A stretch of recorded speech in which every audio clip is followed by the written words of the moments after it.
मुझे भूल मत जाना।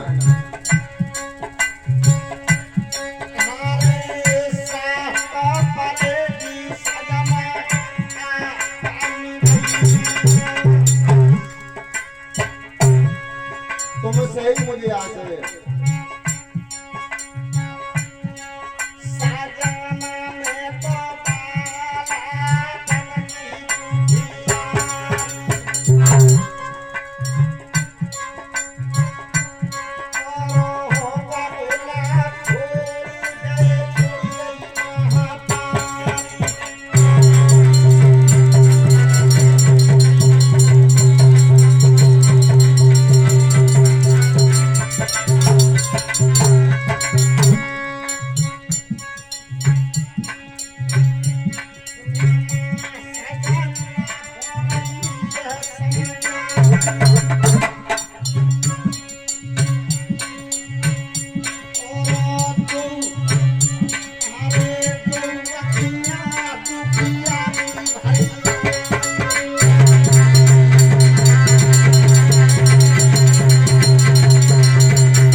रोने लगी।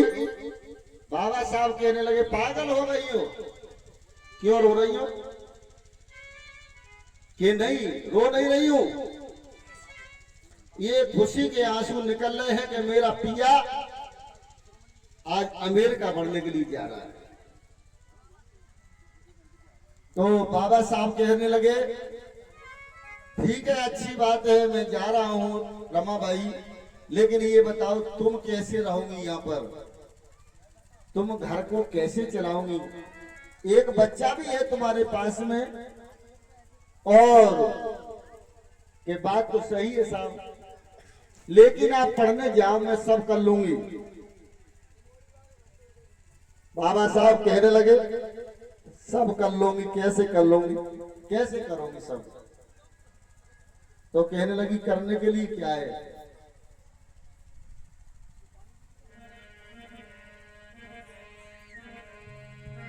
अरे मैं तो कंडा पीन न जाऊंगी राजा, बाई से गुजर चलाऊंगी सैया।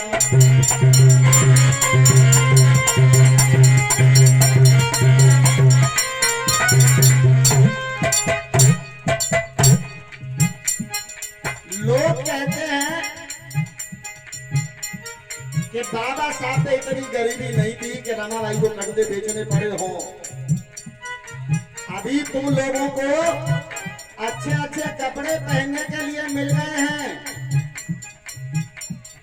तो तुम ये समझ रहे हो कि तुम्हारी पीढ़ियां ऐसी थी, कल से दाल रोटी खाने लगे हो। नहीं तो अपने पूर्वजों से पूछ लो, बराबर खटिया पे नहीं बैठ पाते।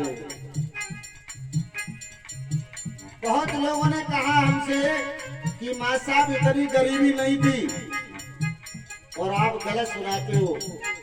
ऐसे ऐसे लोग बहस करने के लिए हमारे पास आ गए, अच्छा 4-5 नहीं थे।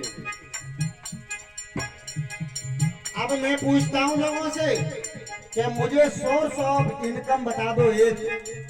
जब तक नौकरी रही, राम जी सकपाल को पेंशन मिली, उसके बाद वो खत्म हो गए, भीमा भाई खत्म, अब पेंशन किन्हें मिलेगी?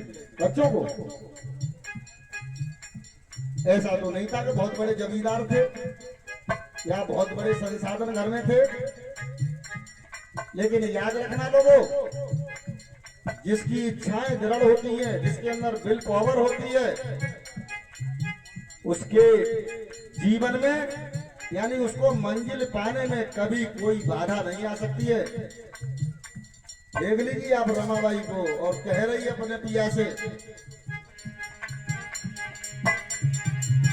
मैं तो कंडा पीन न जाऊंगी राजा, बाई से गुजर चलाऊंगी।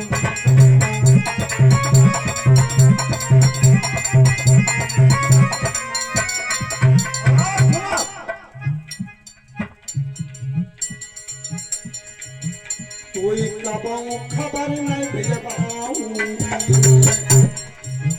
और ऐसी खर्च चलाऊंगी।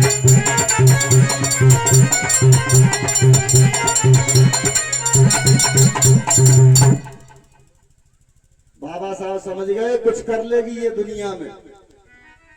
इतनी बड़ी बात कह रही है रमाबाई।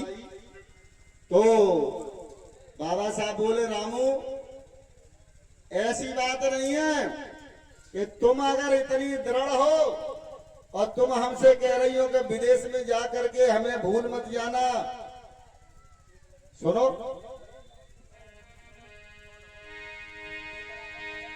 ऐसे हम चाहनहार नहीं जो आज तुम्हें कल और चाहे। अरे फेंक दे नैन निकाल दो गर और की ओरी करे।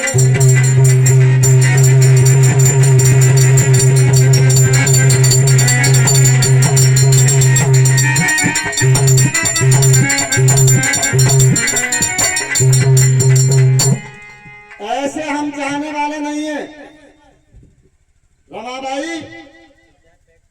लोग मुझसे इसलिए नहीं डरते हैं कि मैं पढ़ा लिखा इंसान बन गया हूं। लोग इसलिए नहीं डरते हैं कि मैं दलितों का नेता हूं। लोग मुझसे सिर्फ इसलिए डरते हैं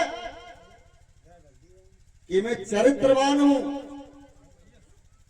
तो बाबा साहब हमेशा चरित्रवान रहे हैं। कभी उन्होंने अपने चरित्र पर कभी धब्बा नहीं लगने दिया है। एक बार जोर से बोलिए परम पूज्य बाबा साहब की। अब भैया जैसे ही बाबा साहब तैयार भये, देखो महिलाओं की आदत होती है कबू कबू तो बहुत हिम्मत दिखाती है। श्री महावीर सिंह जाटव, अंशुल जाटव, भानु जाटव, सौरभ जाटव, शिवा जाटव, टल्ली और मोलू आ जाओ। आप भैया यहीं आ जाओ, आगे आ जाओ आप लोग। महावीर सिंह तो आ गए, अंशु, भानु, सौरभ, शिवा, टल्ली, मोलू आ जाओ। तो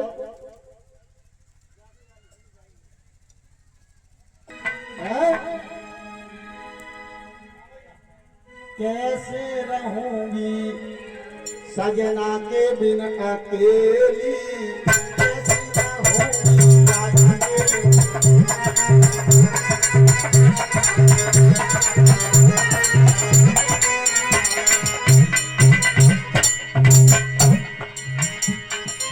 कैसे रहूंगी है कैसे रहूंगी दूल्हा के बिन अकेली, कैसे रहूंगी।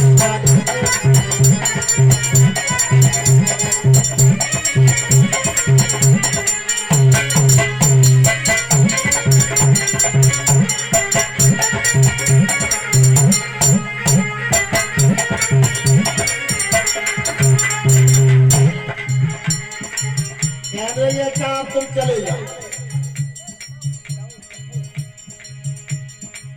लेकिन एक बात याद रखना बाबा साहब।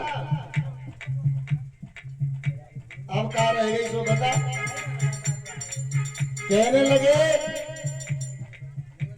जो कुछ कहनी है सो कह ले मन की और विदा कर दे जल्दी, मुझे जाना है। तो रमाबाई कहने लगी जाओ तुम चले जाओ, लेकिन एक बात और बता जाओ हमें कि लौटो ही करो। बस इतनी बता, केवल ये बता जाओ लौटो ही कब। क्या 3 साल लगेंगे कम से कम? 3 साल लगेंगे? आप बिना पढ़ी लिखी है भैया जाने का पढ़ाई लिखाई कितनी साल लगेगी क्या हो। हम तो जी जानते ही कि 2-4 महीना में पढ़ पढ़ा के लौटे आओ। 3 साल लगेगी? हाँ 3 साल लगेगी। तो कहने लगी रमाबाई कि ऐसा करो तुम 9 साल के लिए चले जाओ। 9 साल के लिए चले जाओ। बाबा साहब ने जानी है गई नाराज कि 9 साल, यहाँ 9 साल के लिए चले जाओ। मैं तुम्हें 9 साल की परमिशन देती हूँ बाबा साहब, लेकिन पढ़ाई पूरी करके आना। और जाओ नहीं जाते पढ़ाई पूरी है का।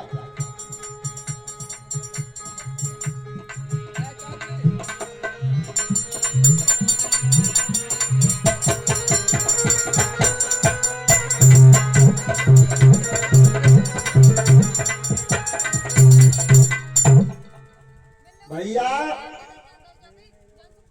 जब रमाबाई कहने लगी कि 9 साल दे रही हूं, लेकिन एक बात याद रखना बाबा साहब,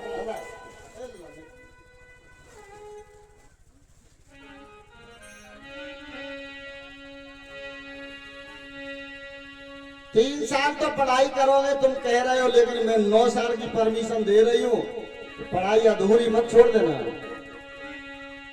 लेकिन बाबा साहब 3 साल बाद अगर तुम नहीं लौटे तो मालूम है इंतजार करूंगी मैं।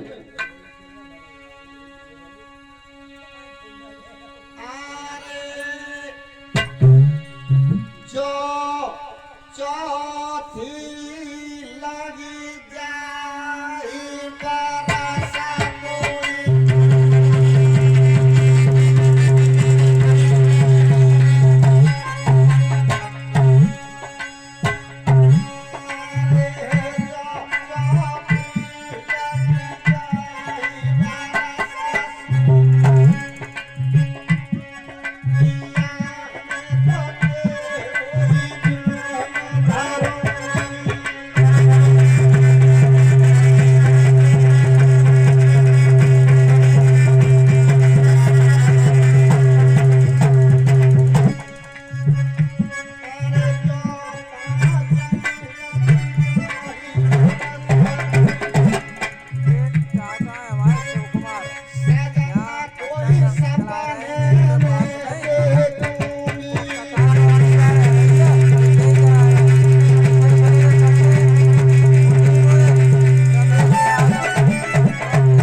भैया